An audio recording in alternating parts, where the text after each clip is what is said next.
Boy, that a little truth. Some actual truth out of one of these players.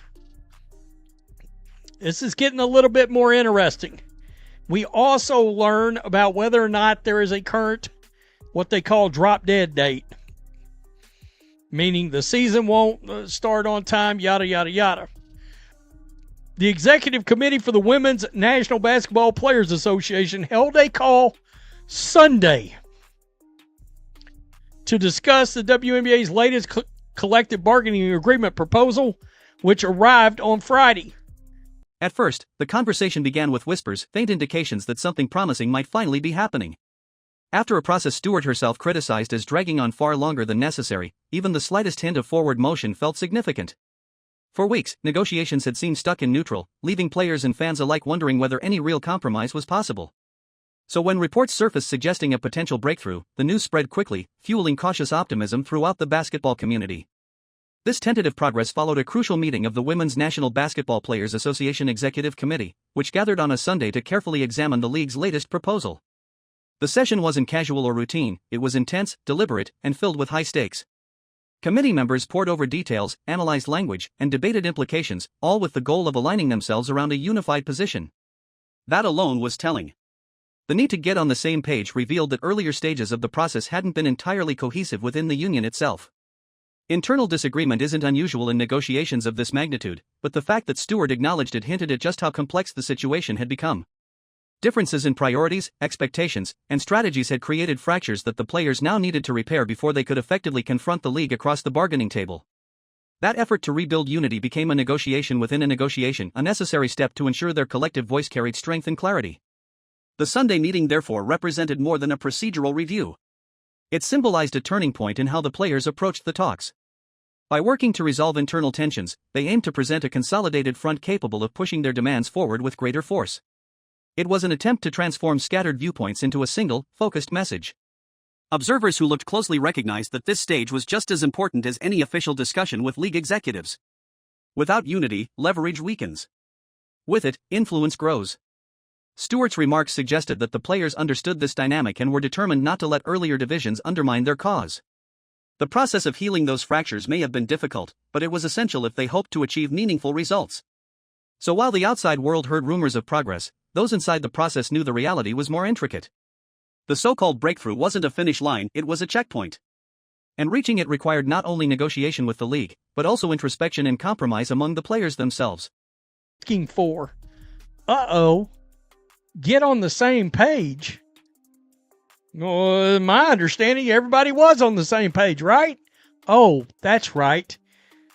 We found out that there was a fracture the other day. And then they tried to clean up that mess. Yeah.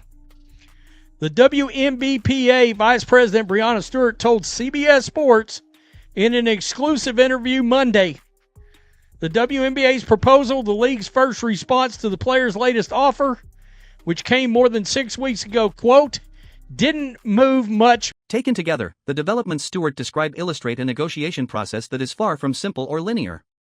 Instead, it resembles a long, winding road marked by occasional breakthroughs, frustrating stalls, and cautious recalculations from both sides.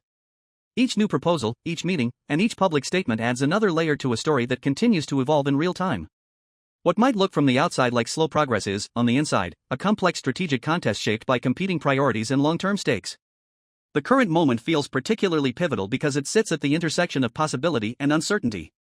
On one hand, movement has finally begun after weeks of stagnation, proving that dialogue is still alive. On the other, the distance between positions, especially financially, remains significant enough to keep tensions high. Stewart's insights underscore that reality. Her message wasn't one of defeat, but it certainly wasn't one of victory either. It was a call for realism. For players, the negotiations represent more than a contract cycle, they represent a chance to redefine their professional landscape. Every clause discussed has implications for future athletes, future teams, and the long-term growth of the sport. That awareness adds weight to every decision, making compromise both necessary and difficult. No one wants to concede too much, yet everyone understands that agreement requires give and take. Fans watching from afar may focus on headlines, but those inside the process see the finer details, the language of proposals, the timing of responses, the subtle shifts in tone.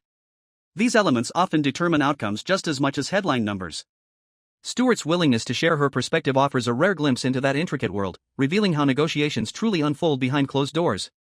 What emerges is a portrait of a league at a crossroads. The choices made in these talks could shape not only the next season but the next era. Will the final agreement reflect a bold step forward or a cautious compromise? That answer remains unwritten. For now, all that's certain is that the discussions are ongoing, the stakes are enormous, and both sides know the result will echo far beyond the negotiating room. Some concessions happening here. Notably, the league's latest proposal offered concessions, there we go, on player housing and facility standards. So, okay, the owners have moved here.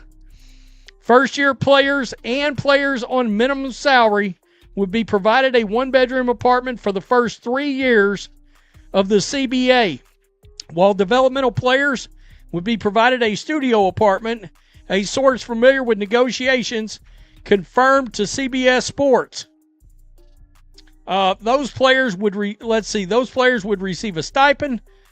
Breanna Stewart finally pulled back the curtain and revealed what was really happening behind the scenes. After weeks of exhausting, drawn-out negotiations that seemed to stretch on without any clear resolution, the WNBA and the Players Association at last showed signs of movement regarding their collective bargaining agreement. On the surface, that development sounded encouraging, almost like the breakthrough both sides had been waiting for. But Stewart made it clear that no one should mistake progress for peace. The shift in discussions surprised many observers, yet her candid remarks exposed a far more complicated reality simmering underneath. According to her, the situation is layered with tension, unresolved disputes, and frustrations that have been building for years rather than weeks. What she described wasn't a simple disagreement over figures on a spreadsheet. It was a deeper struggle over authority, fairness, and long-term vision. The issues on the table reach into the core of what players believe they deserve, not just financially, but structurally and culturally within the league. Stewart's words painted a vivid picture of a divide that still feels vast, as though both sides are standing on opposite cliffs trying to build a bridge that doesn't yet have enough pieces. Even with negotiations moving again, she suggested that the hardest part may still lie ahead. Her perspective reframed the narrative entirely. Instead of a celebratory turning point, she portrayed the moment as a fragile pause in a much larger battle. The progress, while real, doesn't erase the underlying strain that has defined these talks. If anything, it highlights how far there is still to go. Fans who assumed the announcement signaled smooth sailing were suddenly confronted with a more sobering reality, one where optimism must coexist with caution. Stewart's message carried weight because she isn't just another voice commenting from the sidelines. She's one of the league's most prominent figures, someone directly involved and deeply invested in the outcome. When she speaks about the process, people listen, not only because of her status but because of her credibility. Her tone suggested that the negotiations are not nearing an endgame but rather entering a more delicate phase where every decision could shape the future of the league. Ultimately, her revelation shifted public perception. What once looked like a simple labor discussion now appears to be a defining moment in WNBA history, one that could determine how players are valued and how the league evolves. It's not merely a contract dispute, it's a crossroads. And according to Stewart, the direction chosen from here could impact the sport for years to come. Would result in players getting about 70% of net revenue. That is the revenue remaining when the league's specified operating expenses are removed from the pot. See, the players are wanting gross revenue. All right, they're wanting a salary cap at $10.5 million with a max salary around $2.5 million. I don't think that's going to happen. Here we go. With just over 2 months until training camp are supposed to open, the two sides not only have to come to terms with a new CBA, but hold a double expansion draft and conduct the business. Despite the disappointment surrounding the financial aspects, Stewart acknowledged that the proposal wasn't entirely devoid of progress. Hidden within the broader frustration were a few concessions that she reluctantly recognized as meaningful steps forward. These weren't headline-grabbing changes, but they mattered in ways that extended beyond dollar amounts. For the first time, the league appeared to be genuinely listening to players on certain baseline standards they had been advocating for over a long period. That shift in responsiveness stood out because many of these concerns had historically been sidelined or addressed only superficially. Now, however, there were indications that league officials were beginning to take them seriously. Stewart described this as a noteworthy development, even if it didn't resolve the larger standoff. This moment carried symbolic importance. Negotiations often hinge on trust as much as numbers, and acknowledgement can be a powerful gesture. By showing willingness to address non-financial issues, the league signaled that it recognized the legitimacy of some long-standing player grievances. That alone suggested a subtle change in tone, a move away from rigid resistance toward cautious engagement. For players, those concessions represented validation. They demonstrated that persistence and collective advocacy could produce results, even if those results arrived slowly. In the context of tense negotiations, small victories can sustain morale and reinforce unity, reminding participants that progress, however gradual, is possible. Still, Stewart made it clear that these positive signs didn't erase the larger impasse.